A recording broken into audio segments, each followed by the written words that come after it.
Hello my dear student. मानसिक योग्यता में जो पहला स्टेप है वो है वर्गीकरण। वर्गीकरण क्या होता है पहले आप समझ लीजिए। वर्गीकरण को भिन्न आकृति परीक्षण या ओड वन आउट के नाम से जाना जाता है ना।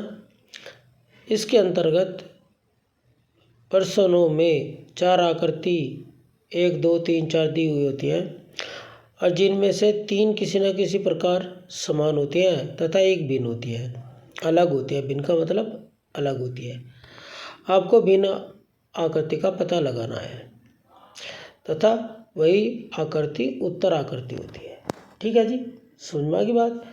आपको 4 आकृतियाँ दी गई होंगी जो उनमें से अलग है, किसी न किसी तरीके से अलग है, और 3 बिल्कुल किसी न किसी विशेषता या गुण के आधार पर एक जैसी होंगी। जो उनमें सब में अलग होगी वही आकृति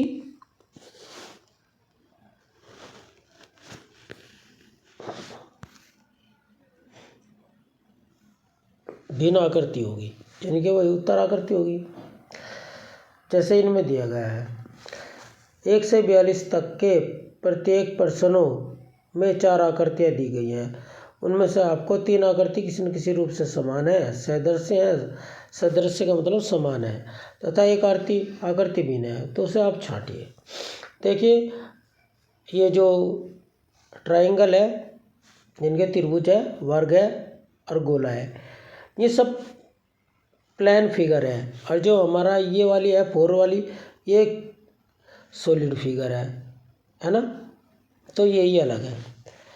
इसमें दूसरे वाले में सारी लाइन सेगमेंट के द्वारा बनी हुई है, बाकी तीनों फिगर जो है वे कर्व लाइन के उससे बनी हुई हैं। तो ए वाली है। ठीक है जी। अब आगे देखिए तीसरा वाला, इसमें NHM लाइन सेगमेंट के द्वारा बनी है। ओ जो है वो कर्व लाइन है, यानी कि सर्किल नुमा है। अब 4 वाली में DPB इनमें कर्व लाइन है, जबकि T में सिर्फ लाइन सेगमेंट के द्वारा बनी गई है।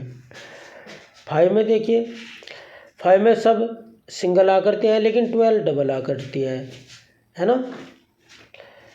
तो इसमें पहले वाला ऑप्शन सही है। आप देख सकते हैं 6 वाले में 15, 10 और 12 में 10 प्लेस पर 1 है, लेकिन इसमें 1 प्लेस पर 1 है 4th वाले में, तो यही अलग है। और 7 वाले में 8, 6 और 5 इनमें कहीं ना कहीं कर्व है ना। और जबकि 4 वाले में जो है इसमें लाइन सेगमेंट के द्वारा बनी हुई है। अब 8 वाला देखो, 8 वाले में 10 है, 20 है, 30 है। ये सब 1 प्लेस पे इन पे 0 है, लेकिन 36 में 6 है, इसमें 0 है नहीं, तो यही अलग है। 9 वाले में देखो ट्राइंगल है, स्क्वायर है और जी गोला है। तो ये तो सब लाइन सेगमेंट के द्वारा बने हुए हैं तीनों। और जो तीसरा वाला है सर्किल, इसमें कर्व लाइन है। समझ गए।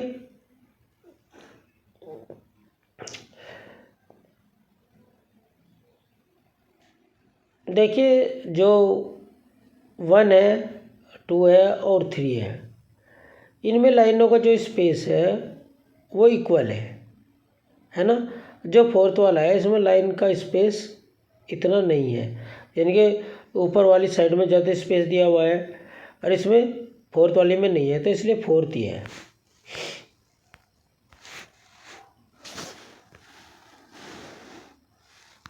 अब देखो 11, पूड़ी है, प्लेट है, रोटी है, पराठा है। तो 3 तो खाने की चीज़ है, प्लेट तो खाई नहीं जा सकती, तो इसमें ओड है।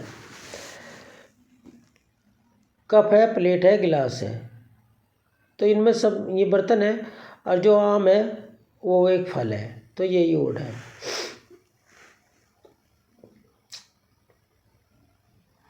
अब देखिए पहली, दूसरी और चौथी में चारों में 4-4 लाइन सेगमेंट है, लेकिन ट्रायंगल में 3 होते हैं, इसलिए अलग है।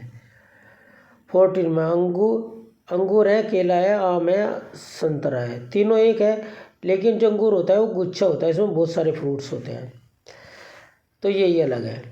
15 वाले में तो जो ऊपर वाली आधार है, बेस है इस ट्राइंगल का, इसके समानांतर लाइन खिंचती हुई आ रही है ना, यानी कि, और दूसरे वाले में इधर से कोने की साइड से आ रही है ना, और तीसरे वाले में नीचे से इस बेस के समानांतर है ना।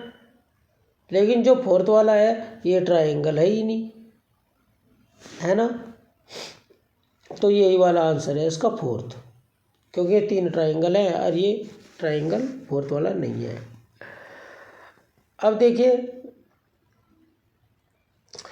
ये सभी तीनों घड़ियां हैं, टाइम बताती हैं, और जो दूसरे वाला है ये कंपास है, नॉर्थ साउथ डायरेक्शन ये बताता है।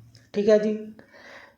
हिंदी, अंग्रेजी और गणित सारे सब्जेक्ट हैं, विषय हैं, पढ़ाए जाते हैं, लेकिन किताब विषय नहीं होता, सब्जेक्ट नहीं होता, वो कोई भी किताब हो सकती है। अब इसमें मल्टीप्लाई है, प्लस है, डिवाइड है, ये सब सवाल करने के चिन्ह है कि भाई मल्टीप्लाई करें, और जबकि इक्वल आंसर बताने के लिए होता है। ओके स्टूडेंट, तो आपको इस तरह चीज़ों का वर्गीकरण करना होता है, उन्हें छांटना होता है, उनमें से ओड नंबर क्या है। एक तो ये है स्टेप बाय स्टेप हम आपके के जो भी इसमें होते हैं वे सब स्टेप आपको कराते हुए चले जाएंगे। Thank you for watching this video.